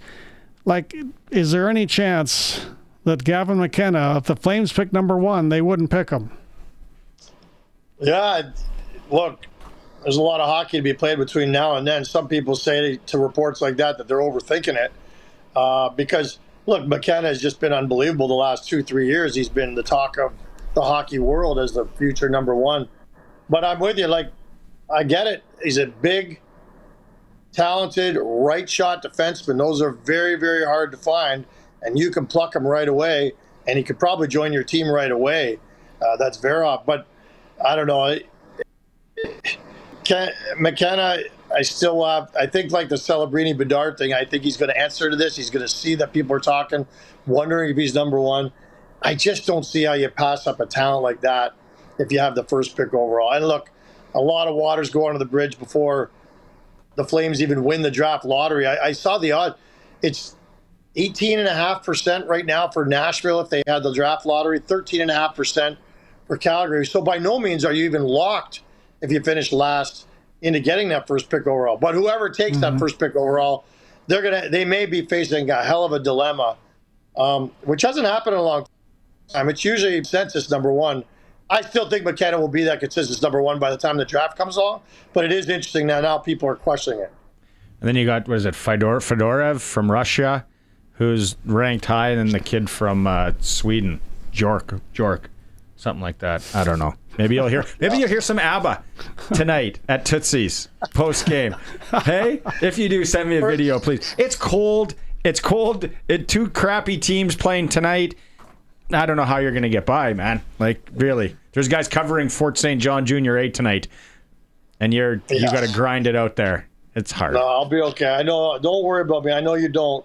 And I'll send you more video from Tootsie's tonight if you want, Barney, just so that you know I'm safe and warm. I wake up this morning and I'm like, what is this? And I'm like, Fleetwood. Oh, some cover band doing Fleetwood Mac from Tootsie's.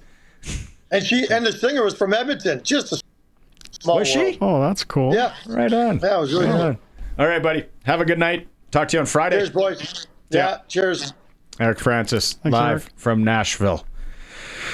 Lots of interesting things, yeah. I mean, so much to talk about in the NHL, but you know what? I was just reading about Don Waddell, the general manager of the Columbus Blue Jackets, complaining about all the injuries, not only on his team, but the entire NHL, because of the condensed schedule due to the Olympics. Guys are dropping like flies in the NHL, Barney, because they're playing every second night in a body contact sport. I mean, I heard it's going to get worse. Crazy. Though. I heard it for a lot of teams. It gets worse here into December and January. Yeah.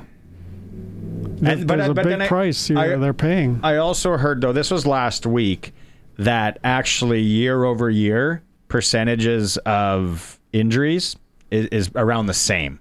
So I think a lot of people and some people want to make more of it. Where it's like condensed schedule, and then they're like, wait till like December and January hits, because then it's really, really condensed. And then the rink, allegedly being 3 or 4 feet shorter. Colson, you said shorter, right? Yeah. At the Olympics, like I can't wait for this. This is fascinating. Actually, it's better shorter than not as wide. If it's more narrow, that's worse, I think, for injuries risk. I think both. But, yeah. Jeez Louise. It's probably both, too. Yep. We'll get to some more of your texts in a bit. We are giving away the snazzy Rider toque today. If you're driving around listening on the radio, it's an obsidian green Rider toque. Has never been worn. It's got the tag on it, and even the price.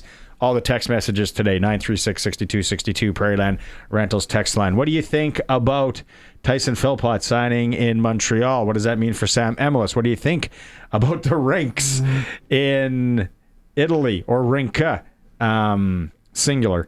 And then anything else you want to put, Bedard, Celebrini, text it in, 936-6262. The professor's here, Colson's here. It is the Sports Cage for Saskatchewan Lotteries on Tuesday on 620 CKRM. Clutch Performer time. Dawn, you're going to start it. You've been able to track down an interesting picture. It's a nice story. Yeah, for those people that are streaming on YouTube and seeing the visuals, the Rough Riders with a great gesture last week. Tom Shepard, the former president of the team and longtime volunteer, is currently at Wascana Rehab, getting a little stronger, hoping to be out soon, out of Wascana Rehab. But in the meantime, the Rough Riders brought the Grey Cup to Tom at Wascana Rehab. Mark Mueller, of course, the offensive coordinator, Jeremy O'Day, the general manager, and the president and CEO, Craig Reynolds. As you can see them with Tom with the Grey Cup, and I just thought, what a wonderful thing that the Rider organization did. Tom did a lot for the team, and he was just thrilled and very popular with all the nurses and all the staff. Everybody excited. Tom was sort of a big dog because who else could get the Grey Cup at Wascana Rehab but Big Tom? So he was very popular. But, the more you see the Grey Cup around, I was at the rodeo on Thursday. They brought the Grey Cup in, and it never gets old. The more you can see the Grey Cup, knowing that it's in Saskatchewan hands, you can't see enough of it. And I remember in 1989, Barney, Roger Aldag, who you remember, outstanding offensive guard for Saskatchewan, a legend, Plaza of Honor, etc., Hall of Famer. He made this statement after the 1989 Grey Cup game. He said, "We are bringing the Grey Cup back to Saskatchewan where it belongs." And I thought, there couldn't have been a truer statement. 5 out of 115 years, and he's bang on. The Grey Cup is back where it belongs. Hard to believe. That's a good one. That's great. We've really the cup's in rough shape, and I think that goes back to *89. Right here, look at this video. Yeah, that's how it should be when it's in Saskie. It's on a it's on a pool table. Is that a barber shop? It should be a body shop. Someone's getting their trim in the background. So fade. Yeah, I love it. Yeah, it's got to be. It's never recovered since Bob Poley slept on it. Making it look mean. Kelly Bates breaks it. Saskatchewan guy.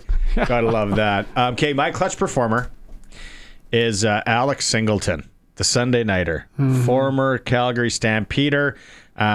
Just had surgery for testicular cancer. And now he's back with the Denver Broncos. Made a heck of a play in overtime. He did.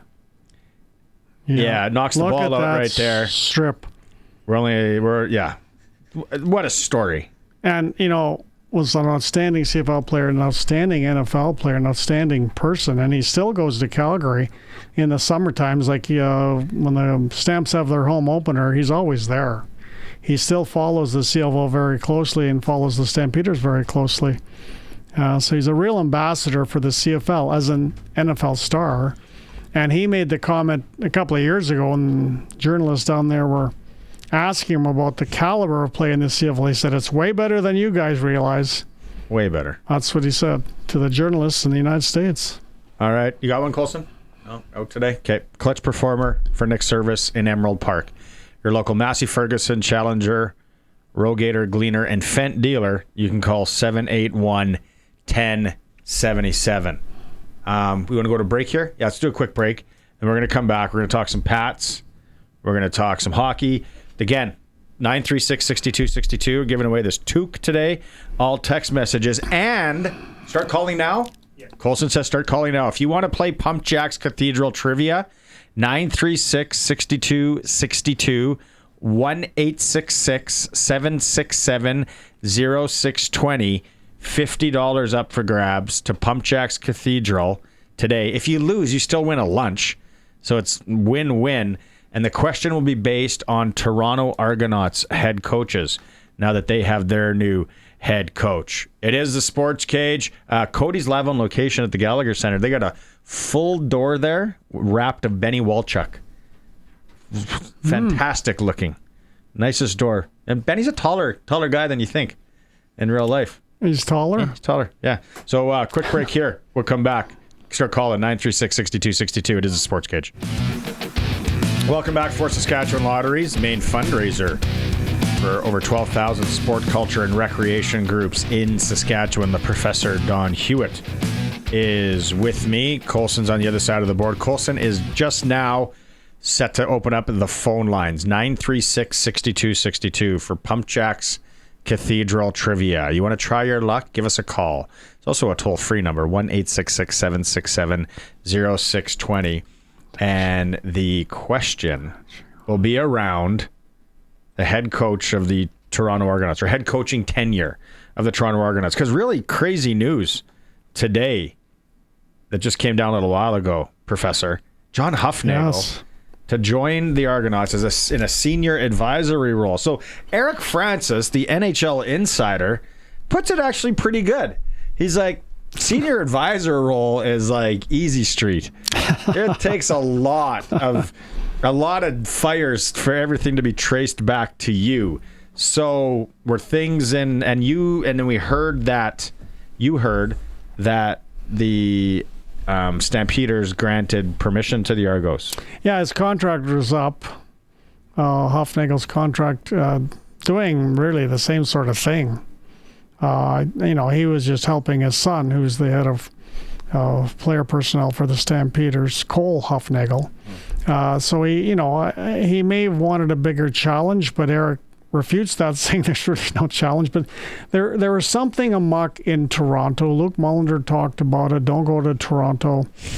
Be interesting to hear Glen Suitor's take shortly on this show about this. But there was something going on there that wasn't quite right when Ryan Dinwiddie goes to Ottawa as the head coach and general manager from the Argonauts, where he was just the head coach, and he said, I'll have way less work to do. There's something going on. I don't know what Pinball's doing.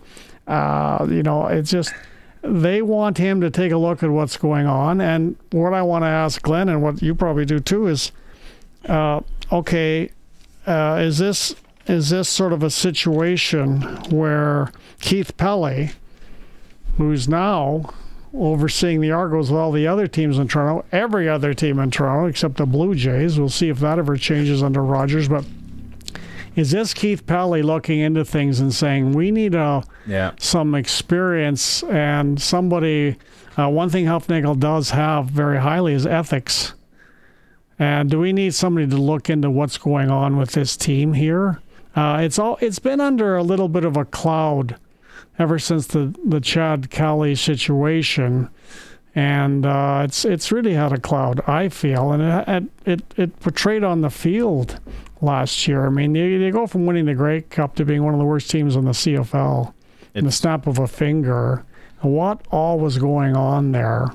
It's I don't think any of us saw that coming for sure. All right, it's time to play Pump Jacks Cathedral Trivia. It's time for SportsCage Trivia for Pump Jacks. Great food, cold local draft, and a place that feels like home. All right, Jonathan is on the line for Pump Jacks Cathedral Trivia. Live music every Friday and Saturday. I'm thinking about hitting up the live music Friday night after the Pats game with some of the boys. Also, Wing Wednesday is tomorrow. Lots of draft on there. Well, the Kerwin Crispy Ribs. I can tell you. So Johnny is on the line. Johnny, we are just setting you up here. Colson's getting you set up. 3, 2, and 1. Okay, here we go.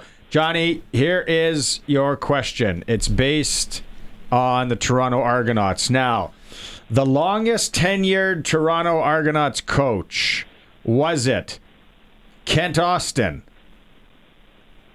Lou Heyman, or Bob Obilovich? I got to go with Kent Austin. Oh, Johnny, good guess, man. I knew it was a tough one today. I knew I asked you, but don't worry, Johnny. Stay on the line. You still win. Don't worry, I got it wrong too. I thought it was Leo Cahill. So you thought it was Leo Cahill. You and I are together. Johnny, thanks for playing, my man. You still win a lunch if that's okay. All right, thanks, guys. Right on. There's Johnny. I know it's a tough one. Tough one to ask. The Argonauts are making news though, and again, we were talking to Glen Suitor coming up in a bit. But what do you think about Mike Miller being hired as their new head coach? I almost feel like it was between him and Costanza. The last two. Yeah, well, I think if they're going to hire internally, it was definitely Mike Miller for the job they did with Chad Kelly, who a couple of years ago was the most outstanding player in the CFL. The job they did with Arbuckle in the Grey Cup game a couple of years ago, and Arbuckle was the most outstanding player in that game. And then the job he did with Arbuckle all this season. I mean, he's been an offensive coordinator in the NFL. He's obviously the guy internally that they had to pick because he's a quarterback whisperer, and he gets the most out of his quarterbacks. And, where is he going to go if he doesn't get that job? Well, he's going to Ottawa. They'll probably be with Ryan Dinwiddie because Ryan Dinwiddie would take him back at any time. And so I think it was actually a good pick for the Toronto Argonauts, and we'll see where things go from there. Hoping to have, shifting gears here, I'm hoping to have young up-and-comer in the WHL ranks tomorrow, Chase Serkan from Regina on the show. Having a Speed City. Great year in Brandon. Looking, shifting here to WHL, so I want to look at the standings for a bit and get your take on it. Regina Pats, they go on that tough U.S. road trip. It's lengthy. If you would have told me they're coming home winless, lengthy is an understatement. Like Wenatchee struggling this year. And Wenatchee Wild. I think part of that. Go ahead, Barney. Unfortunate. Let's keep in mind. I think I'm going to watch them Friday night with my eyeballs. See what they play.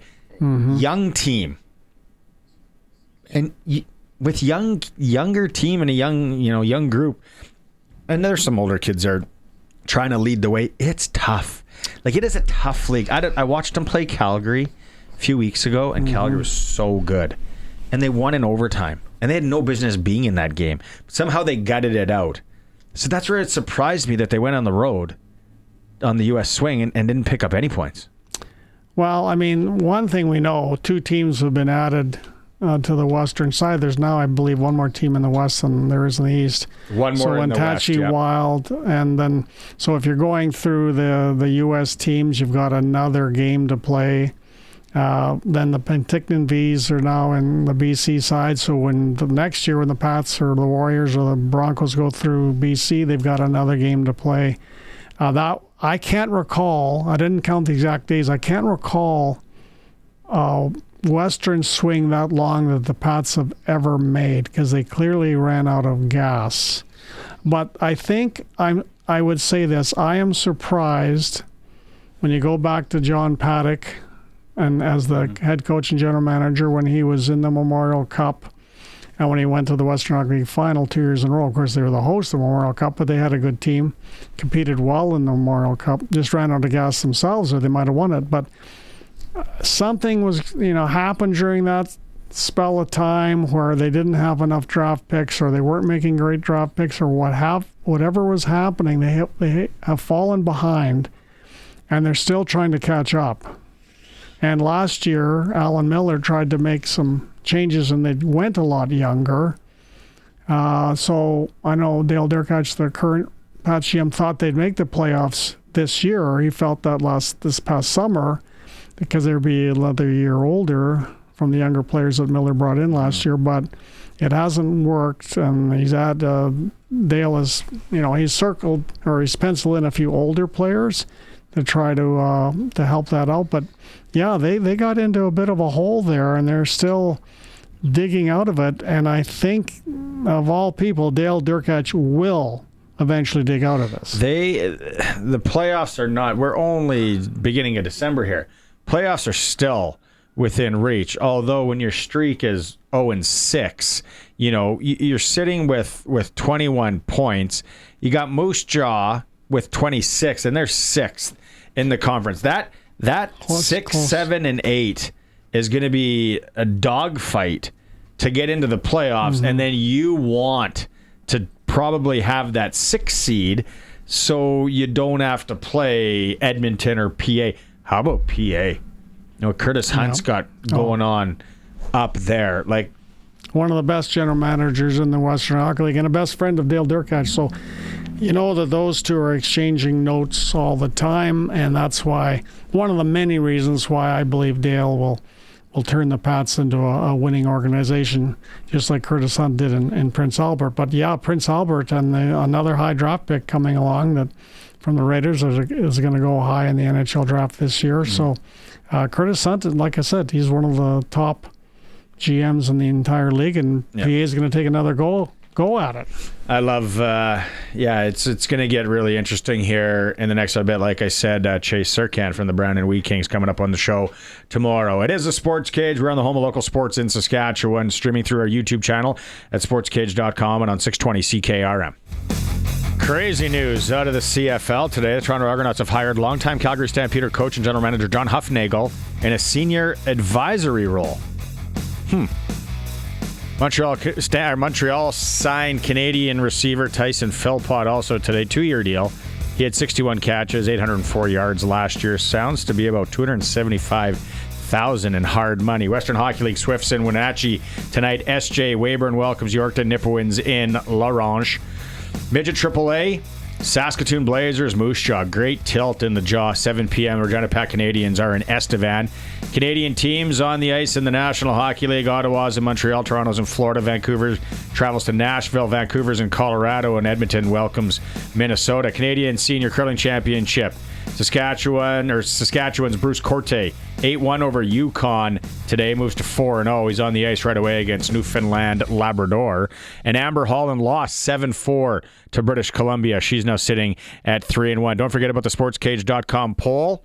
Do you think that CFL player salary should be made public? You can vote at sportscage.com. The Black Friday sale right now at Extreme Hockey and Sport. Price match guarantee, and they are local and support local. Extreme Hockey and Sport and Umbrella Marketing, they got you hooked up. Hour 3 is going to start with Glen Suitor. Lots to talk about with suits. Professor's going to stick around. Colson's here. It is a Sports Cage on 620 CKRM. Tuesday edition of the Sports Cage. Wouldn't that be nice if it was Thursday? Be wheeling our way into the early day from the weekend. I know. I'm so excited to give away this toque. You're watching the stream today. All text messages. Colson's going to do the Wheel of Winning. Chance to win this brand new obsidian green mixed with some other green Ryder toque. I didn't even know how we started that in hour 1. And then I said, well, let's give away a toque. And we had one here. We have a tickle trunk of some other stuff to give away as we go along. The Professor, former sports director, CTV Regina. Don Hewitt's with me. Colson's over there. We talked WHL. I know we had some people mention about SJHL. SJHL report coming up on Thursday. Again, the league's interesting this year. It's stronger than ever. I mean, Melfort could have won the last 2 national championships very easily, just a few inches away both times. So the SJ is a very strong hockey league when you compare it how it's been doing. Flin Flon and Kindersley played on the weekend, and they're 2 of the top teams, especially in the SportsCage.com power rankings. Mm-hmm. Number 1 and number 2. But Kindersley had to go up to Flin Flon. That's Whitney Forum. I've never been there. They tell me it's tough to play. So we'll have to talk to Benny Walchuk on Thursday, and the SJHL report always brought to you by Chad Reach. Have you been to Flin Flon itself? It's a very interesting place because it's built on a rock. Yeah, no, I want to go. I don't want to go in the winter. I've been there fishing, I want to go in. But it's very interesting to see that city on stilts, really. Yeah. The SJHL report is going to be brought to you by Chad Reach, Senior Wealth Advisor for GP Financial and Aviso Wealth, coming up on Thursday. If you missed any of the show today so far, go back and listen to it in podcast form, or you can watch it on YouTube. As always, easy to find wherever you find podcasts. So hour 3 here, Glen Suitor standing by. And then if you missed the interview with Ben Hebert, Regina's own Ben Hebert, who's going back to the Olympics. His team, Brad Jacobs' team, won the Olympic curling trials on the weekend. So Benny gave us the first interview. He's just coming off a 2-day bender. That was an exclusive you got, Barney.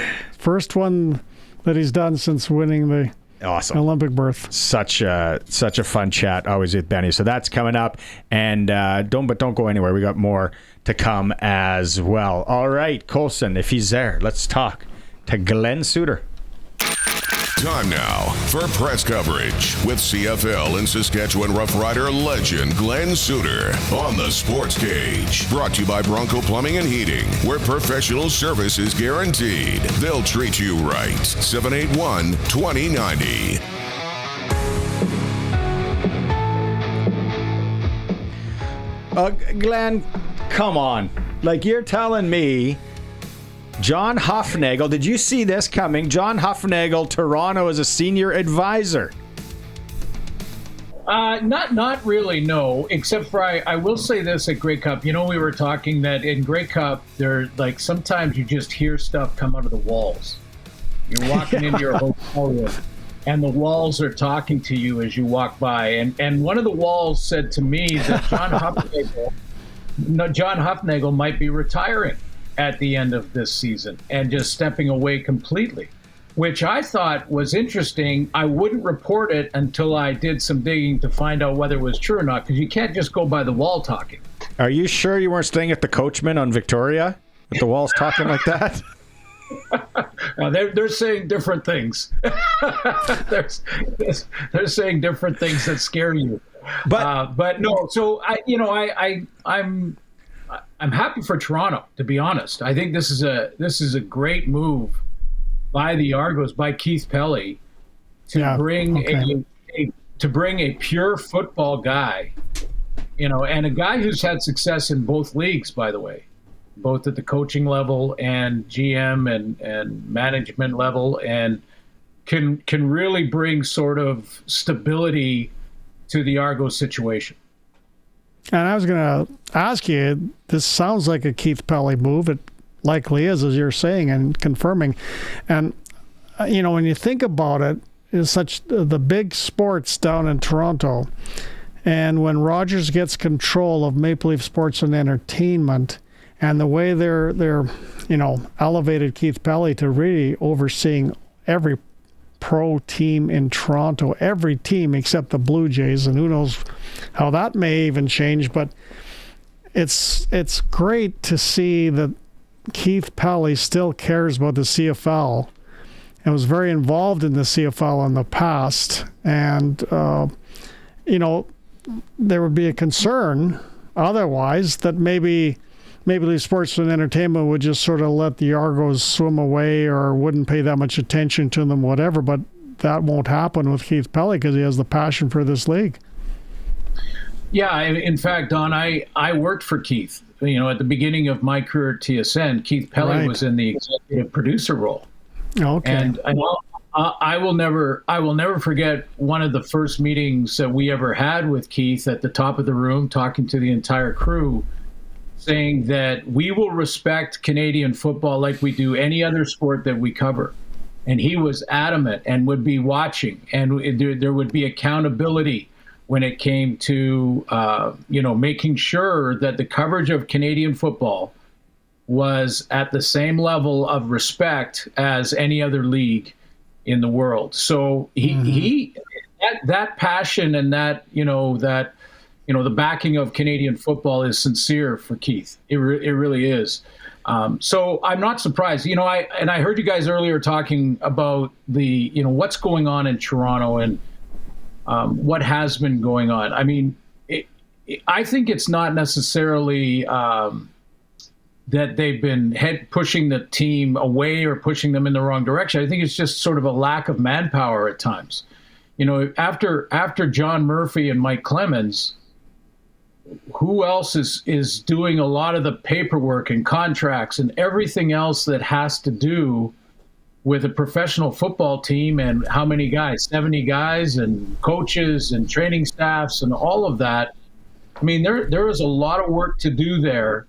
And not that Hufnagel is going to step in and handle that kind of thing, but it sounds to me like right now Keith Pelly is saying we've got to bring some more support staff in for our coaching staff. And more money, more budget. Yeah, budget and scouting staff.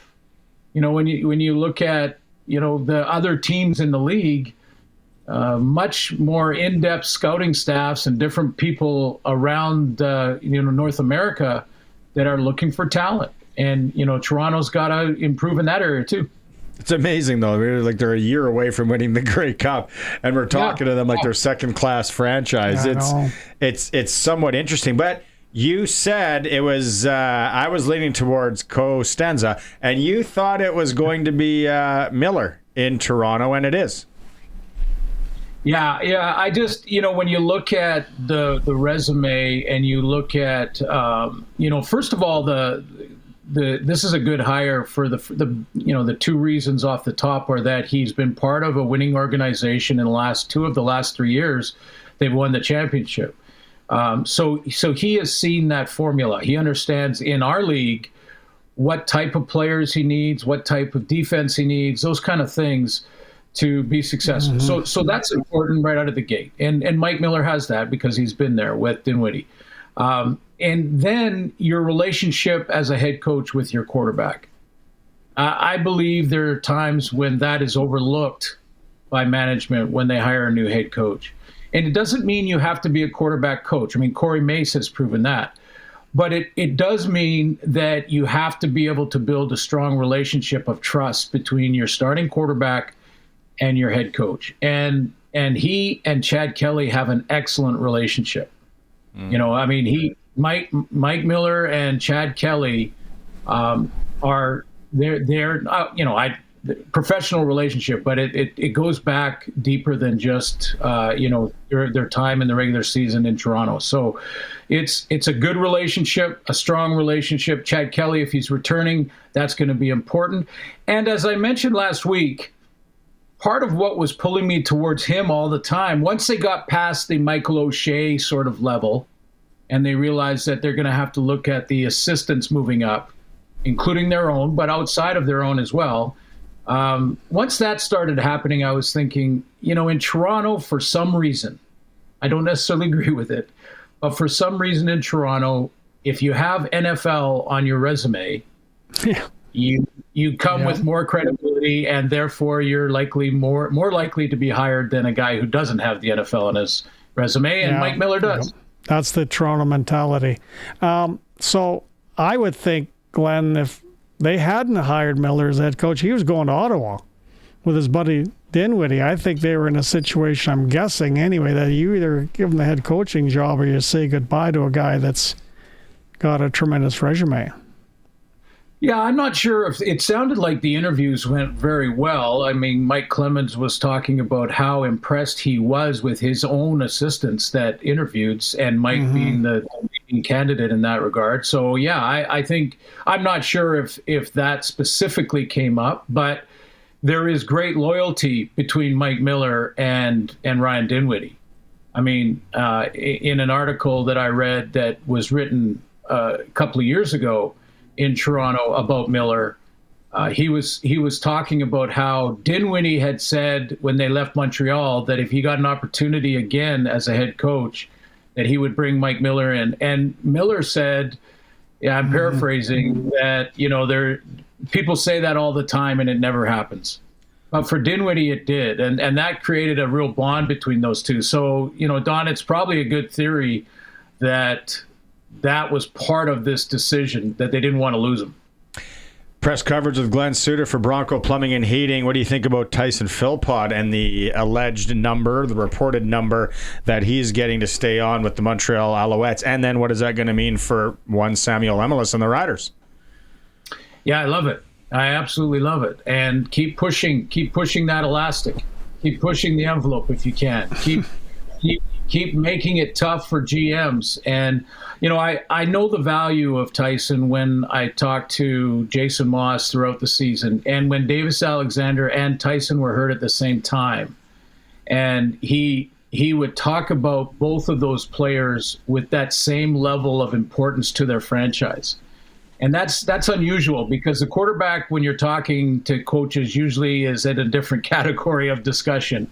But for Jason, it was both of them were that important to their offense, and you've seen what he can do. So, and here's the other aspect of the salary being pushed. MLS, yes, it's good for all Canadian receivers that are those 1,000-yard potential guys, or that have had 1,000-yard seasons.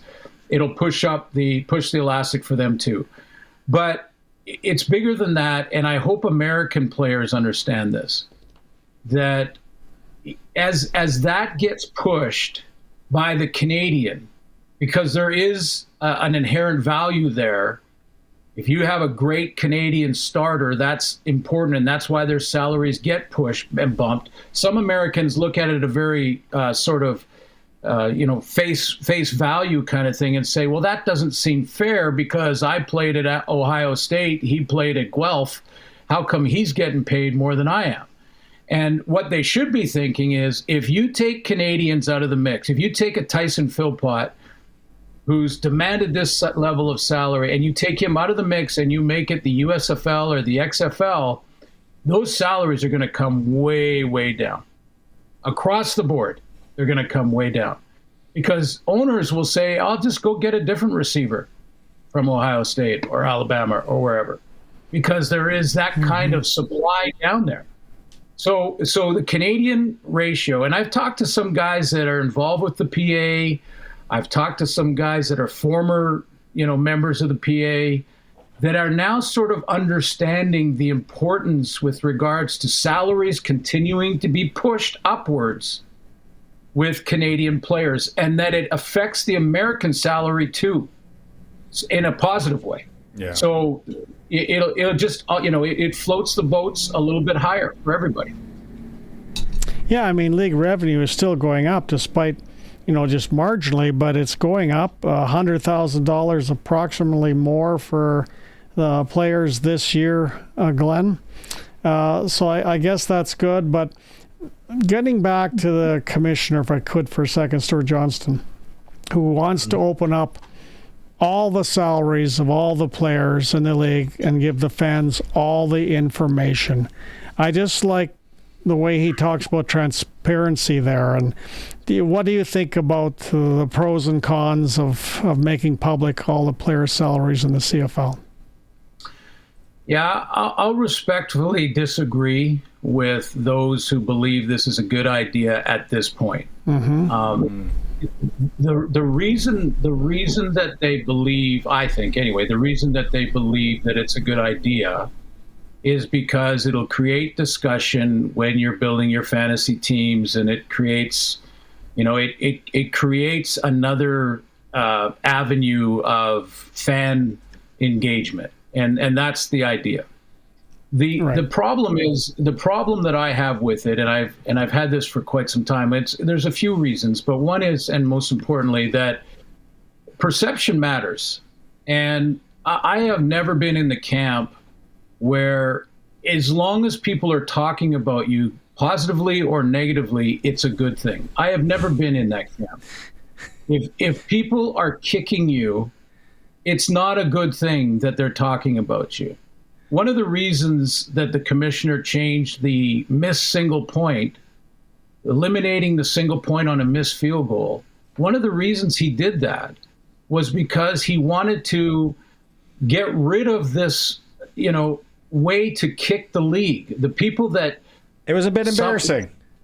Yeah, for some reason, there are a lot of people in the country that not only don't like Canadian football, but they want to kick it. And for those people, a missed field goal that you win by on a single point is ridiculous. It's a joke. And part of the reason for changing that rule was to get rid of that opportunity, that possibility that someone could make it a punchline. Well, if we still have entry-level salaries that, let's just be honest, aren't overly impressive, entry-level stuff. Mm-hmm. I mean, if you're Tyson Philpott, you're feeling pretty good about your paycheck right now. And you can get there. You can get to a really nice professional football paycheck, but in our league. But there are entry-level numbers that will give the opportunity for some of these people that want to kick the league to go after it. There's that aspect of it. The other one is, I've never been one to give make the connection between excellence and somebody's paycheck. I mean, how many buffoons are multimillionaires?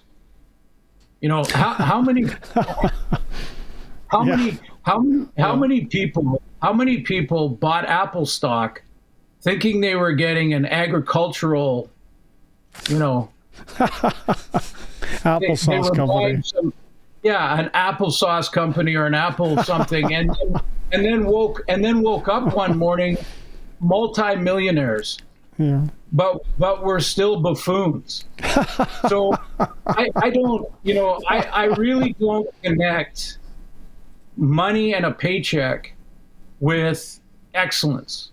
So I just, if we're all making $20 million a year, $30 million a year, and we sit here on the radio and go, hey, everybody, guess how much money I make doing this job? I don't even like it when I hear hockey players or baseball players or whatever talk about it. I think, really? So all those fans that are spending all that money to go and watch you play, and you want to talk about the multi-million dollars that you make. Let me ask you guys this question.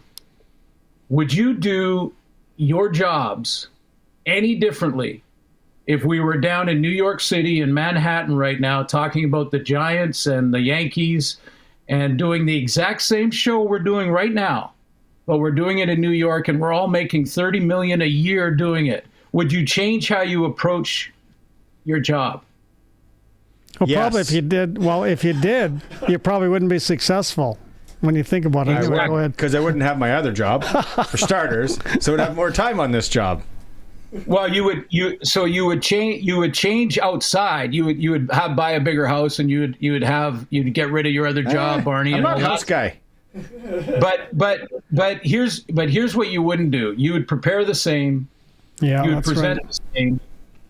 Because if you're not, Barney's do you have hold on? Do you have some sort of job lead for me, or are you just blowing smoke here? Well, I'm letting you know, because honestly, if you would have said yes, I would do my job completely differently, then shame on you for letting down all of us on this team that are presenting this show right now. So I agree, Glenn. Yeah. So this whole thing that we need to talk about salaries, I don't think it's. I get your point. Here's one other smaller issue I have with it. It's smaller, but it's still important. In the world of perception matters, if an American down in Texas sees a headline of an entry-level CFL salary, he might not go to that workout camp because he says, you know what, I can make more money doing other things down here. I'm not going to go and keep this football dream alive. And we're going to miss out on that player and his skill set because he had the wrong perception of how much is paid in the league. And that, when it's all public and out there, that becomes a problem. I'm on the fence on this one, and Colson's saying we're up against the clock here. Can I ask one question? If you can keep it, you guys got a minute. Well, finish what you're going to say. No, I get to talk to him again on Thursday.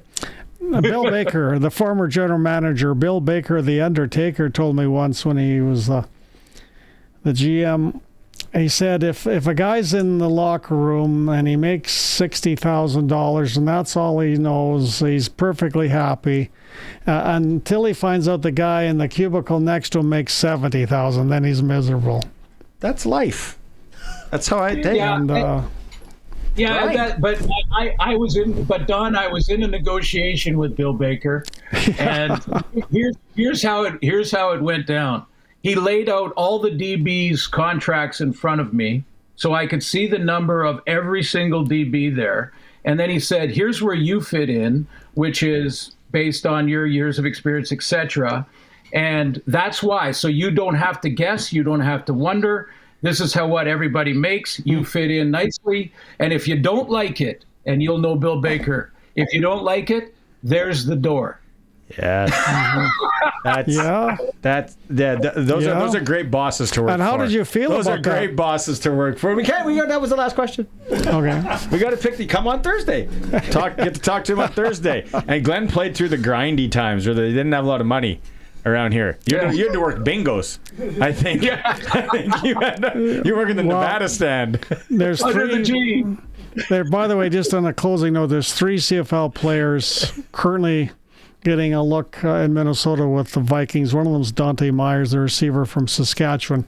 And you look at the way the Vikings are playing, and they're bringing in all these CFL players. Tomorrow, it'll be announced that Glen Suitor is working out with the Minnesota Vikings because they're so terrible the broadcast and horrible. Booth. They need anybody they can get. In the broadcast booth. And then you're hiring me as your field guy. I'll dress that better if I'm your $30 million guy. a year, Barney. Barney, $30 million a year. Glenn, how does that sound? Glenn, give me half of that. Give the other half to charity. Let's talk on Thursday, buddy.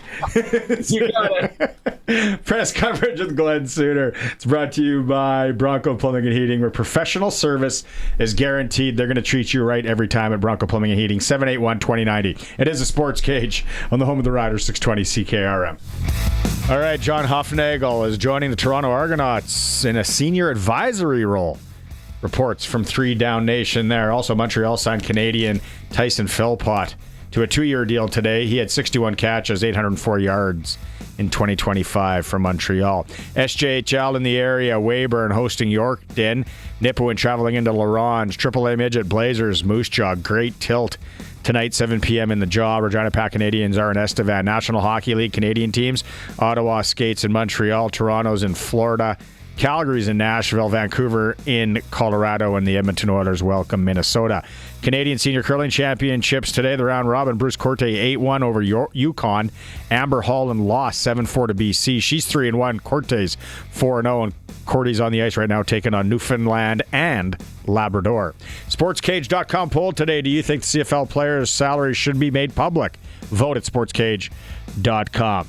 Sports tickers for Steelcraft doors in Regina, built in Canada for Canadians. Tough enough for our true north weather. The Professor Don Hewitt's with me here. We're going to go to the Ben Hebert interview that we had earlier. You got 30 seconds. Excellent. Any closing words? Yeah, it was a great interview. You're a good buddy of Ben. And, sometimes good interviews are a result of that when you know the person you're talking to personally, like yourself and Ben. And You asked some good questions, too. People are going to get to Yeah, but hear I had to think harder than you did. But anyway, congratulations for Ben. And like he said, they learned a lot in Moose Jaw at the Worlds, and they're ready to rock in Italy. It's a great interview. Stay tuned. We got Ben Hebert from Regina, Saskatchewan coming up here on the Sports Cage.